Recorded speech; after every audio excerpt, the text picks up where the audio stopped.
Hey guys, Sean here and welcome to the F1 Word. Now, McLaren highly rated Stoffel Vandoorne when he made his debut in Bahrain in 2016, and that led him to a drive in 2017 with the Woking outfit. However, just 5 races into 2018 and people are already saying that the Belgian is under massive pressure and could even get axed at the end of this season. I'm going to start this video off being completely honest, as I've said millions of times on the channel, slight exaggeration, that I do actually highly rate Stoffel Vandoorne, and that comes from watching him during his time in lower categories, not least in GP2. Now, back in 2015, he took the GP2 title by an incredible 160 points over Alexander Rossi. He completely obliterated the rest of the grid, and yes, I know back in 2015 it wasn't the strongest GP2 grid I've ever seen, but it did include names such as Artem Markelov, the hotly tipped Mitch Evans, the highly rated at the time Alexander Rossi, and current fellow Formula 1 driver Pierre Gasly. So it wasn't like it was a really bad field. So it was clear that he had talent, pace, and had a lot of potential. And obviously that is what McLaren saw in him. He got given his debut in Bahrain in 2016 and picked up 1 point for 10th place, before being given his first full season back in 2017, and it wasn't a bad year, to be fair. As we know, last year the Honda engine, the McLaren, it wasn't brilliant at all. Very poor car, very poor season. And so really the only gauge for Vandoorne was versus his teammate. And by the end of the season he picked up just 4 fewer points than Alonso, although the Spaniard did get 1 more DNF, and of course he sat out the Monaco Grand Prix to go racing in Indy. But in spite of all that, that is still one hell of an achievement in your first Formula 1 season, to go that close to a double world champion and a driver as highly rated as Fernando Alonso, to be honest, ain't half bad. And many, including myself, actually expected him to improve in 2018, and initially that looked like the case. You go through the one-lap pace of the two drivers, and Stoffel Vandoorne was, within a couple of tenths in Australia in qualifying, 3 tenths off in Bahrain, and within 3 tenths again in China. Now that does seem like a huge gap, but bearing in mind that his teammate once again is Fernando Alonso, and that has to be taken into account. He is one of the best on the grid. Some even say, as an all-round driver, the best on the grid. And that has got to be worth a couple of tenths of a second a lap, surely. So to be that close to him early this season, things were looking good for Vandoorne. But then we got to Baku and he was nearly half a second off in qualifying, and he was 6 tenths off in Spain. Okay, some of that could come down to the fact it was Alonso's home track, and that could also be worth a bit of time. But that is still a huge margin between teammates in effectively equal machinery. And although he managed to qualify behind Alonso in 3 of the opening 5 races, again that was Australia, Bahrain and China, he really has struggled to convert that into race pace. His best result of the season was an 8th place finish in Bahrain. He did also pick up a couple of points in Australia and in Baku. And okay, yeah, he's been unlucky with safety cars and penalties and other incidents, but who hasn't so far in 2018? The safety car has been a recurring theme throughout the opening 5 races of this season. So everybody has been affected from that. Many have benefited, many have lost out. So to be perfectly honest, I don't really see that as an excuse. I mean, just going over the times and things, perhaps Azerbaijan, Spain, they're not really tracks that he enjoys. It's just, like I said, those gaps to your teammate in equal machinery are huge. And that has got to be closed down for Monaco, and he's got to deliver a decent result during the race so that people maybe get off his back a little bit.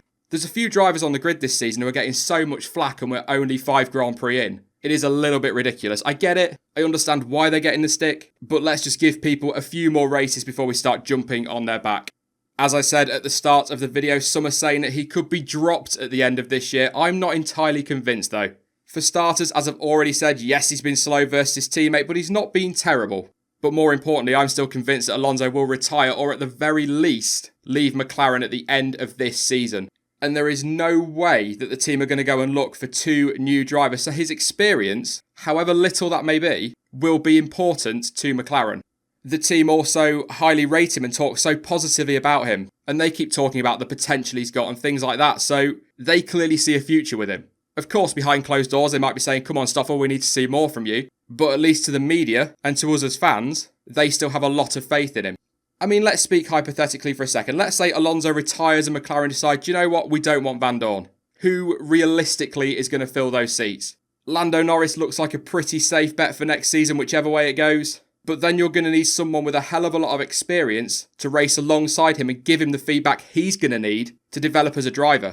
Sky Sports are raving at the moment about how he's the next Lewis Hamilton, so let's use him as an example. When he debuted in 2007, he had Fernando Alonso, the reigning double world champion at the time, to guide him through the early stages of that season. Of course, as we know, it didn't end that way in 2007, but let's not go too deep into that.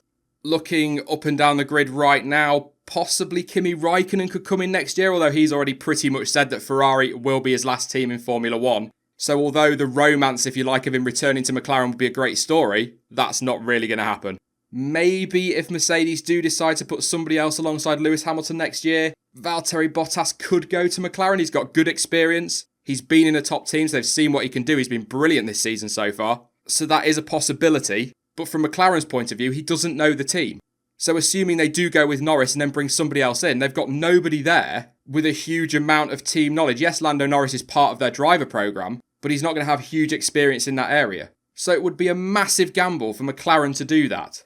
But as we saw with Honda in 2015, they are a team that are more than happy to take a gamble when they feel they need to. But if I were to put money on it right now for 2019, I think it will be Vandoorne and Norris in that McLaren next year. Although McLaren are trying to keep Alonso. But in all honesty, I don't see him sticking around. Aside from all the driver lineup permutations though, I don't see that Vandoorne needs to be replaced.